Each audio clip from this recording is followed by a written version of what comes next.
venha sobre nós teu reino. Olá, mensageiras e embaixadores do Rei! Sejam muito bem-vindos a mais um vídeo do Conexão Real. No vídeo de hoje, nós vamos fazer um rápido resumo sobre a biografia de William Buck Begbie, o gigante que dorme. Como eu disse, é um breve resumo. Qualquer dúvida podem perguntar a nós ou podem ir direto à fonte. Nós vamos disponibilizar todos os livros para vocês.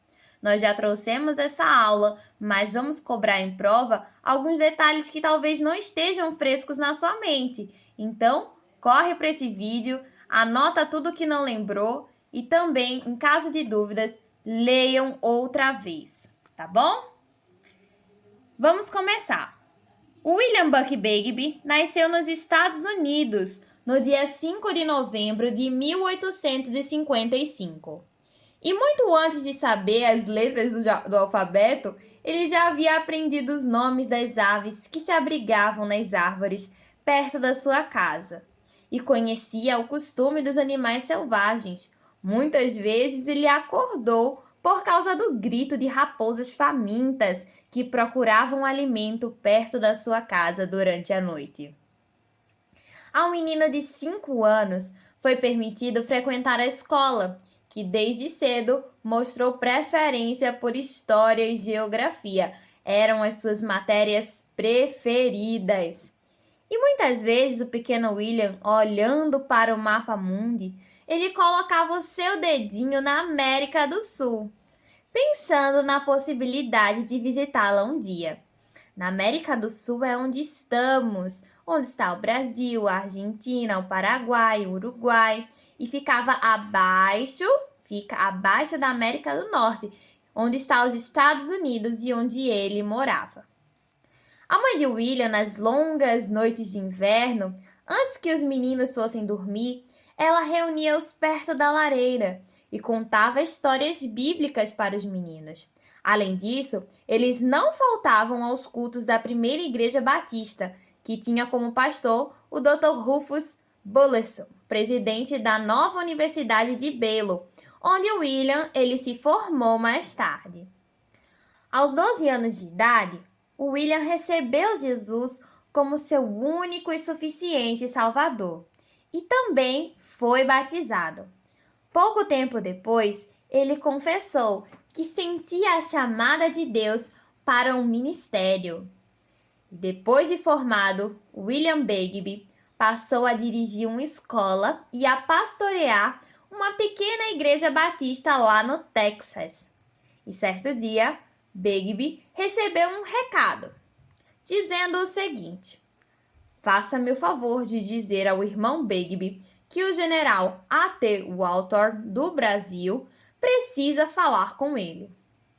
William já conhecia de nome o general A.T. Walter. Atendendo a sua solicitação, então foi ao encontro dele.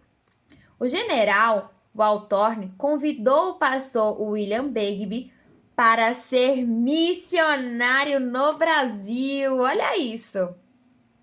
E William, ele passou um tempo refletindo, mas tomou a decisão, sim, de vir para o Brasil. Ele conheceu uma boa mulher e casou-se, e ela era professora. O nome da esposa de Begbie era Anna Luther.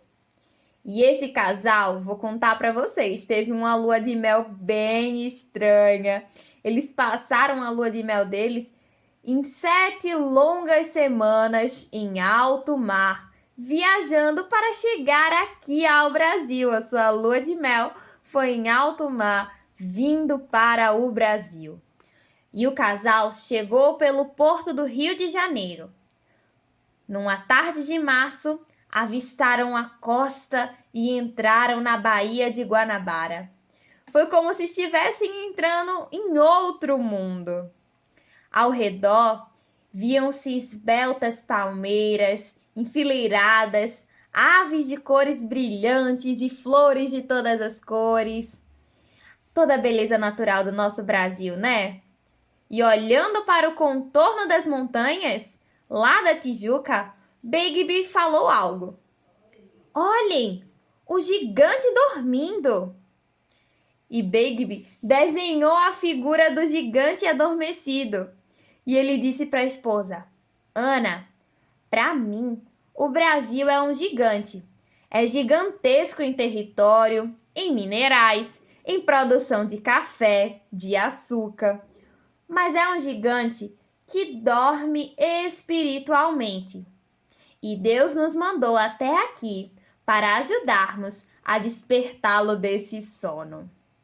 Essa frase é importante, né? Que Begbie fala, porque ela dá título à nossa biografia. Então, pouco tempo depois, no escritório da companhia a quem pertencia esse navio que eles viajaram, o casal recebeu uma carta das mãos de um americano. A carta, que havia sido escrita por uma imigrante americana que vivia numa colônia de americanos sulistas, dizia o seguinte: Peço carinhosamente que venham ao estado de São Paulo e façam do meu lar o seu lar. Os missionários, vendo esse incidente mais uma vez, reconheceram que Deus estava dirigindo os seus passos e aceitaram com alegria o convite dessa mulher que se chamava Patrícia, uma total desconhecida e que agora se tornou uma amiga. E assim deu início à obra. Enquanto estudava a língua portuguesa no Colégio Presbiteriano de Campinas, em São Paulo, Begbie conheceu um padre chamado Antônio Teixeira de Albuquerque, que depois veio a se tornar um dos membros fundadores da primeira Igreja Batista Brasileira, porque recebeu a Jesus. E no dia 13 de fevereiro de 1882, Begbie, ele estava à espera de um navio barque, Serene, no cais do porto de Rio de Janeiro, pois nele estava chegando o casal Taylor, que era o segundo casal de missionários batistas que estavam vindo também lá do Texas. Dias depois, os dois missionários, tanto Begbie quanto o Taylor, estavam ajoelhados num quarto de hotel com o mapa do Brasil estendido à sua frente, e eles oravam pedindo a direção divina para enfrentar o futuro campo missionário. Os missionários iniciaram a evangelização dos brasileiros pela Bahia. No dia 15 de outubro de 1882, na cidade de Salvador, que é a capital da Bahia, foi organizada a primeira Igreja Batista Brasileira. E ela continha 5 membros fundadores.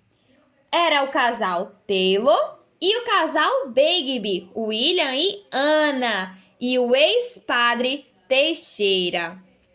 O trabalho cresceu, gente. Em 1884, Begbie achou que o evangelho deveria ser anunciado em outras áreas também, pois o Brasil já contava com 25 milhões de habitantes e eram só 4 os missionários batistas que aqui atuavam. O casal, ele acompanhou 2 fatos importantíssimos na história do Brasil. Na capital imperial, o casal Begbie viu de pertinho a abolição da escravatura e a proclamação da República. Com as suas ideias democráticas, os missionários eles influenciaram, mesmo que indiretamente, o destino desse país. O casal Begbie acreditava na evangelização pelo ensino.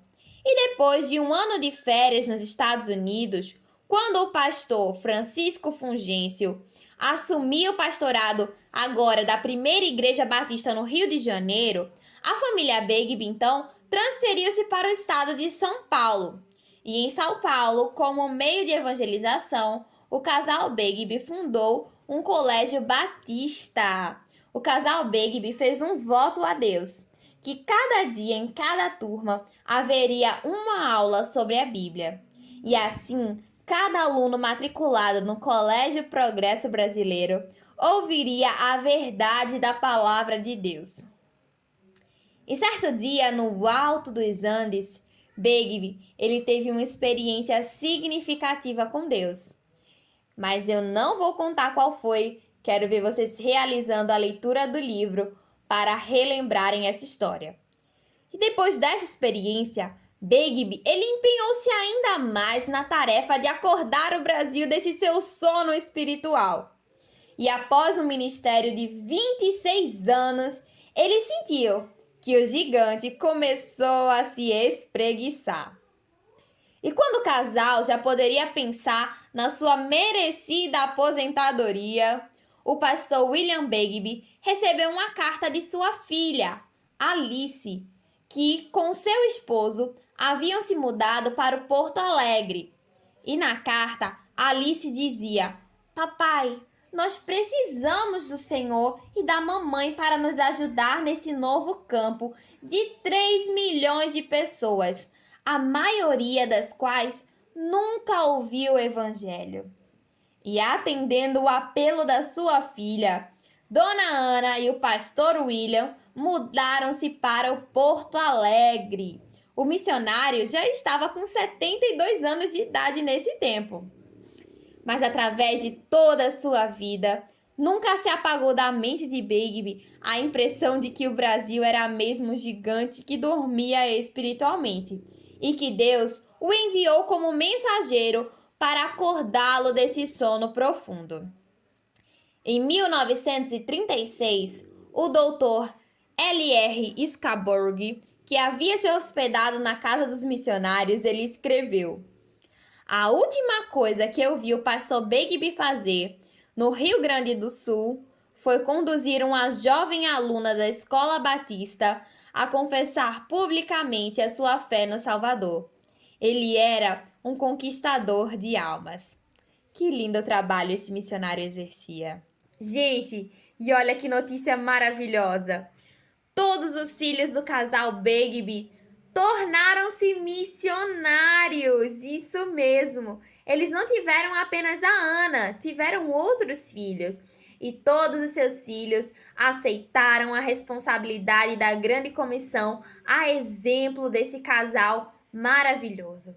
Durante toda a sua vida, o William Buck Begbie, ele foi auxiliado por Dona Ana. E ele trabalhou com muito empenho para despertar o gigante Brasil de um sono espiritual profundo. Que verdade maravilhosa! Deus amou a nossa nação e trouxe missionários de longe, lá dos Estados Unidos, para cá, para nos ensinar a sua palavra, para falar ao nosso coração e para despertar-nos desse sono profundo. Um gigante em riquezas, em belezas naturais, precisava ser despertado. E Deus assim o fez, usando o seu servo William Buck Begbie e muitos outros.